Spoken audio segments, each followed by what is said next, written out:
সুপ্রিয় দর্শক শ্রোতা, আসসালামু আলাইকুম। যে যেখানে আছেন ভালো থাকবেন সেটাই প্রত্যাশা করি। 2024 সালের জুলাই আগস্টে বাংলাদেশে যে ভয়াবহ সহিংসতা, অরাজকতা, নৈরাজ্য, বীভৎস অবস্থা, পুলিশ হত্যা, সাধারণ মানুষ হত্যা, সরকারি প্রতিষ্ঠান পুড়িয়ে দেওয়া, ধ্বংস করে দেওয়া, লুণ্ঠন করা, গণভবন লুণ্ঠন, সংসদ ভবন লুণ্ঠনের যে ভয়ঙ্কর ঘটনা, সেই ঘটনাকে মানবতা বিরোধী অপরাধ হিসাবে গণ্য করে বাংলাদেশের আইসিটি ট্রাইব্যুনালে একটি বিচার চলছে। সেই বিচারের একটি অংশ নিয়ে আপনাদের সঙ্গে কথা বলবো। ওই আন্দোলনকে, ওই সহিংস আন্দোলনকে মানবতা বিরোধী অপরাধ সংঘটিত হওয়ার ঘটনা হিসেবে উল্লেখ করে একটা বিচার চলছে। বাংলাদেশের নির্বাচিত প্রধানমন্ত্রী শেখ হাসিনা, স্বরাষ্ট্রমন্ত্রী বীর মুক্তিযোদ্ধা জনাব আসাদুজ্জামান কামাল, মহাপুলিশ পরিদর্শক চৌধুরী আব্দুল্লাহ আল মামুন, এই তিনজনের বিচার চলছে। বিচার প্রায় শেষ প্রান্তে। চৌধুরী আব্দুল্লাহ আল মামুনকে বুঝিয়ে শুনিয়ে, প্রলোভন দেখিয়ে, নির্যাতনের মুখে রাজসাক্ষী করা হয়েছে। তিনি বিভিন্ন স্টেটমেন্ট দিয়ে নিজেকে রক্ষা করার চেষ্টা করছেন। আর অপর দুইজন এই বিচারের সঙ্গে আদালতে নেই, প্রধানমন্ত্রী শেখ হাসিনা এবং স্বরাষ্ট্রমন্ত্রী আসাদুজ্জামান কামাল। সাক্ষ্য পর্ব শেষ করে chief prosecutor advocate Tajul Islam তার যুক্তিতর্ক উপস্থাপন করেছেন। সেই যুক্তিতর্কের গুরুত্বপূর্ণ অংশ নিয়ে আজ আমি কথা বলছি। কিভাবে শেখ হাসিনা, স্বরাষ্ট্রমন্ত্রী এবং পুলিশের আইজিপি এই তিনজন আসামি হলেন, সেটাকেই তিনি ব্যাখ্যা করেছেন। আমি সেই ব্যাখ্যার আলোকেই কথা বলছি।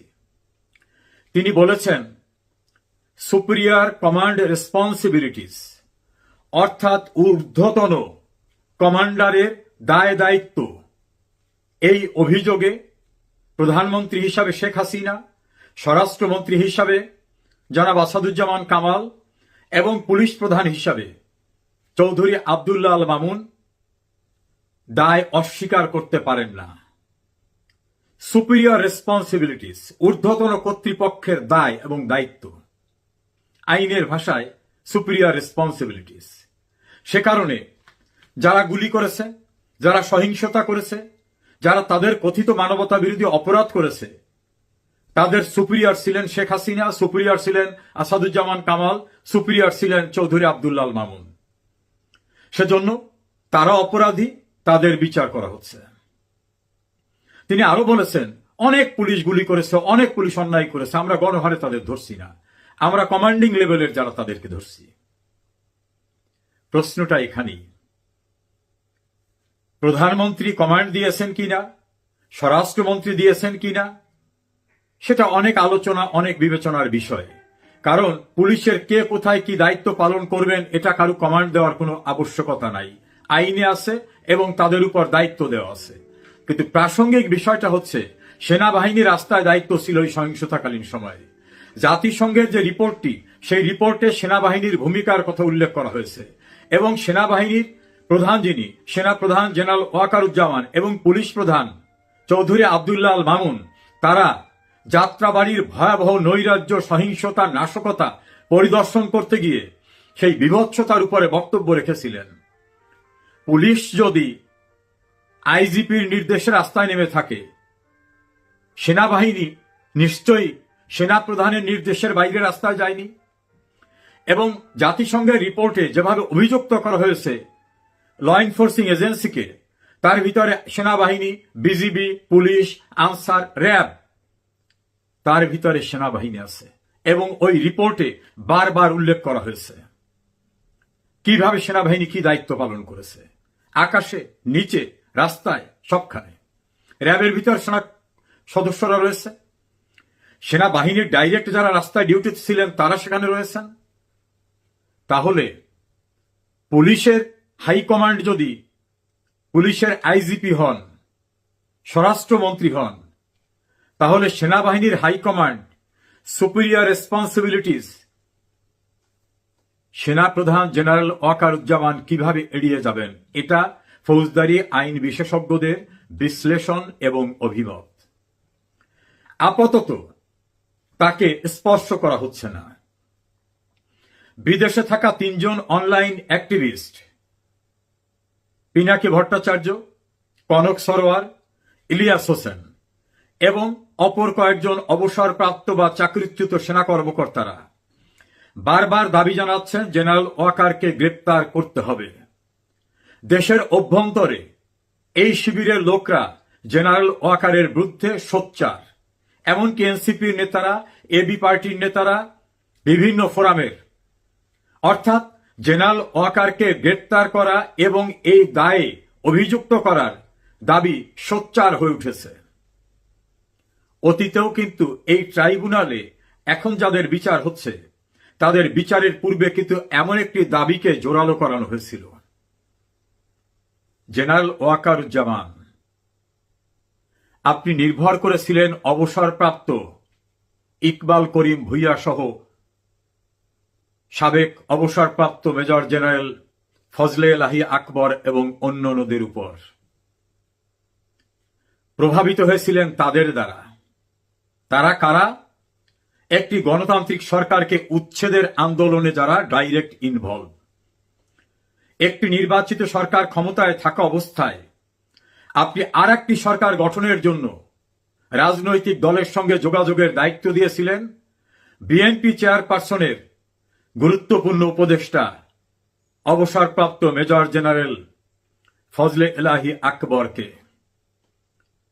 কে আপনাকে এই পরামর্শ দিয়েছিল? কোন আইনে একটি সরকার বিদ্যমান থাকা অবস্থায় আর একটি সরকার গঠনের প্রক্রিয়ার ভিতরে আপনি গেলেন? কার নির্দেশে? কোন অথরিটিতে? সে প্রসঙ্গটা কিন্তু শেষ হয়ে যায়নি। ক্যান্টনমেন্টে কাদের ডেকে এনেছিলেন? আইনে দ্বারা নিষিদ্ধ ঘোষিত একটি রাজনৈতিক দল এবং তার প্রধানকে আপনি আদব তমিজের সঙ্গে কিভাবে নাম উচ্চারণ করেছিলেন আমি আর সেটা বলতে চাই না। নিষিদ্ধ ঘোষিত সংগঠন নিয়ে আপনি নির্বাচিত একটি সরকারের পরিবর্তে একটি সরকার গঠন প্রক্রিয়া শুরু করেছিলেন। এই কৈফিয়ত কিন্তু একদিন আপনাকে দিতে হবে যে কোন আইনে কার পরামর্শে একটি সরকার থাকা অবস্থায় আর একটি সরকার গঠনের প্রক্রিয়ায় আপনি গেলেন। তার পরবর্তীতে আপনি সেই সব দলের নেতাদের সঙ্গে নিয়মিত বৈঠক করছেন, টেলিফোনে কথা বলছেন, হাসপাতালে যাচ্ছেন, আপনার দপ্তরে ডাকতেছেন।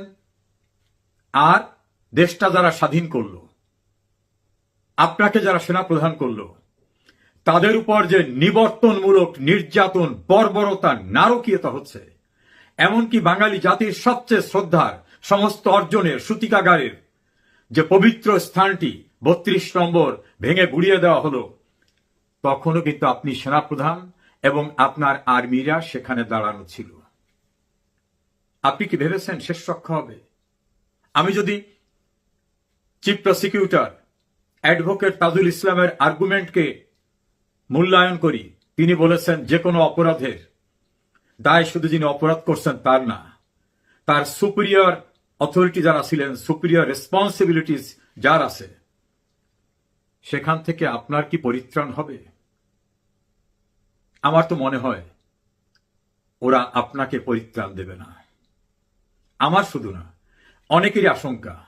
সে আশঙ্কার সঙ্গে আমি একমত। কারণ বাংলাদেশের ইতিহাসে না, ভারত উপমহাদেশের ইতিহাসে একসঙ্গে এতগুলি জেনারেলকে একটি সিভিল কোর্ট বা একটা অন্যরকম একটা কোর্ট যেটা আর্মির বাইরে, সেই কোর্টের থেকে গ্রেপ্তারি পরোয়ানা জারি করা হয়। গ্রেপ্তারি পরোয়ানা পৌঁছাবার পূর্বে তাদেরকে গুটিয়ে নিয়ে এসে হেফাজতে আটকালেন। ততক্ষণ পর্যন্ত কোনো কাগজই আপনারা পাননি। কি হতে যাচ্ছে? আপনি সেনাপ্রধান হিসাবে কোথায় নিয়ে যাচ্ছেন বাংলাদেশকে? কোথায় নিয়ে যাচ্ছেন সেনাবাহিনীকে? আপনি কি কারো ফাঁদে পা দিয়েছেন? এমন প্রশ্ন কিন্তু অনেকের। জেনারেল ওয়াকারুজ্জামান, আপনি নিঃসন্দেহে একজন ভদ্রলোক, আপনি একজন সৎ মানুষ, আপনি একজন নামাজি মানুষ। কিন্তু সংবিধান সম্মত যে শপথ আপনি নিয়েছিলেন, জীবনের বিনিময় হলেও আপনি রাষ্ট্রপতি, সংবিধান এবং বাংলাদেশকে রক্ষা করবেন, তো সংবিধান তো একটা বই আর কাগজ না, সাংবিধানিক বিধি ব্যবস্থা রক্ষা করবেন। সাংবিধানিকভাবে নির্বাচিত সরকারকে কি আপনি রক্ষা করায় ভূমিকা রেখেছিলেন?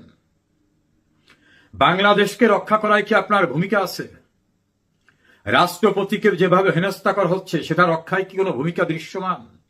রাষ্ট্রপতির সব স্টাফ তুলে নেওয়া হয়েছে, তার প্রেস উইং তুলে নেওয়া হয়েছে, তাকে অশ্রাব্য ভাষায় গালিগালাজ করা হচ্ছে, যেটা রাষ্ট্রদ্রোহিতা, যেটা ফৌজদারি অপরাধ। আপনাকে, আপনার ডিজিএফআই কে, ক্যান্টনমেন্টকে গালিগালাজ করা হচ্ছে। আপনি কি সেখানে দায়িত্ব পালন করছেন? আপনি কি শপথ রক্ষা করছেন যে আমি প্রয়োজনে জীবনের বিনিময়ে বাংলাদেশ, বাংলাদেশের রাষ্ট্রপতি, বাংলাদেশের সংবিধান রক্ষা করব?